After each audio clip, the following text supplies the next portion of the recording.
भारत की अर्थव्यवस्था इस समय एक दिलचस्प और थोड़ा हैरान कर देने वाले मोड़ पर खड़ी है। एक तरफ हर महीने डिजिटल पेमेंट्स के नए रिकॉर्ड बन रहे हैं, तो दूसरी तरफ लोगों की जेबों और घरों में नकदी भी लगातार बढ़ती जा रही है। स्टेट बैंक ऑफ इंडिया की रिसर्च रिपोर्ट के मुताबिक जनवरी 2026 तक देश में कुल नकदी यानी currency in circulation 40 lakh crore रुपए के ऐतिहासिक स्तर को छू चुकी है। ये पिछले साल के मुकाबले 11.1% ज्यादा है। और इससे भी ज्यादा चौंकाने वाली बात यह है कि लोगों के पास मौजूद नकदी, जिसे करेंसी विद द पीपल यानी CWP कहा जाता है, करीब 39 लाख करोड़ रुपए तक पहुंच चुकी है। यानी कुल नकदी का लगभग 97.6% सीधे जनता के पास है। सीधे शब्दों में कहें तो 39 लाख करोड़ रुपए लोगों की जेबों, अलमारियों और घरों में रखे हैं।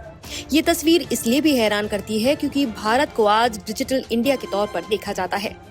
पान की दुकान से लेकर बड़े मॉल तक हर जगह QR कोड स्कैन कर भुगतान हो रहा है। हालांकि ये रिपोर्ट बताती है कि हर महीने UPI के जरिए 28.3 लाख करोड़ रुपए से ज्यादा के लेन देन हो रहे हैं।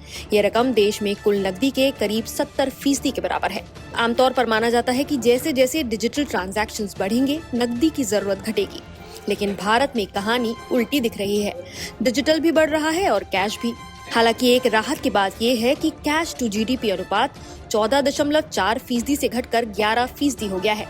इसका मतलब ये है कि अर्थव्यवस्था तेजी से बढ़ रही है और नकदी का हिस्सा नियंत्रण में है। लेकिन इसके बावजूद नकदी की पकड़ मजबूत बनी हुई है। अब सवाल ये है कि जब सब कुछ डिजिटल पेमेंट से लिया जा सकता है, तो आखिर लोग कैश क्यों पकड़ कर बैठे हैं? तो इस बढ़ते कैश के पीछे कई वजहें हैं।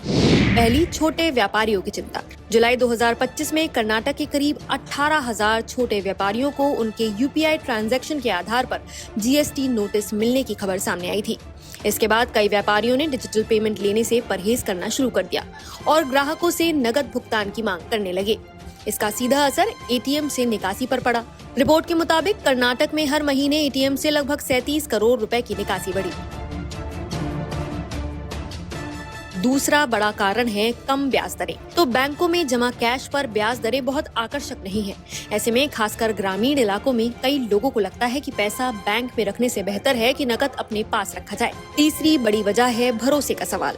तो ग्रामीण भारत के बड़े हिस्से में आज भी नकदी को ही असली ताकत और सुरक्षा माना जाता है।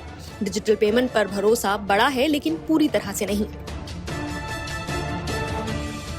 एक और दिलचस्प बात यह भी है कि गुलाबी 2000 रुपए के नोट के डीमोनेटाइजेशन के बाद अब 500 रुपए का नोट ही देश की मुद्रा व्यवस्था की रीढ़ बन गया है। रिजर्व बैंक ऑफ इंडिया के आंकड़ों के अनुसार कुल प्रचलन में मौजूद नकदी के मूल्य का करीब 86% हिस्सा सिर्फ 500 रुपए के नोटों का है। साथ ही RBI ने बैंकों को निर्देश दिया है कि ATM में 100 और 200 रुपए के नोटों की उपलब्धता बढ़ाई जाए, ताकि लोगों को छुट्टे की दिक्कत न हो। तो ये भारत की एक अनोखी तस्वीर है, जहां मोबाइल से भुगतान भी हो रहा है और तिजोरी में नकदी भी बढ़ रही है। डिजिटल पेमेंट्स आसमान छू रहे हैं, लेकिन कैश अभी भी जमीन पर मजबूती से खड़ा है। मगर सवाल यही है, क्या ये सिर्फ एक अस्थायी ट्रेंड है या फिर भारत की अर्थव्यवस्था का स्थायी स्वभाव? फिलहाल इतना तय है कि भारतीयों का नकदी पर भरोसा अभी कम होने वाला नहीं है। तो आप किस तरह पेमेंट पसंद करते हैं, कैश या फिर डिजिटल? हमें कमेंट करके जरूर बताइए।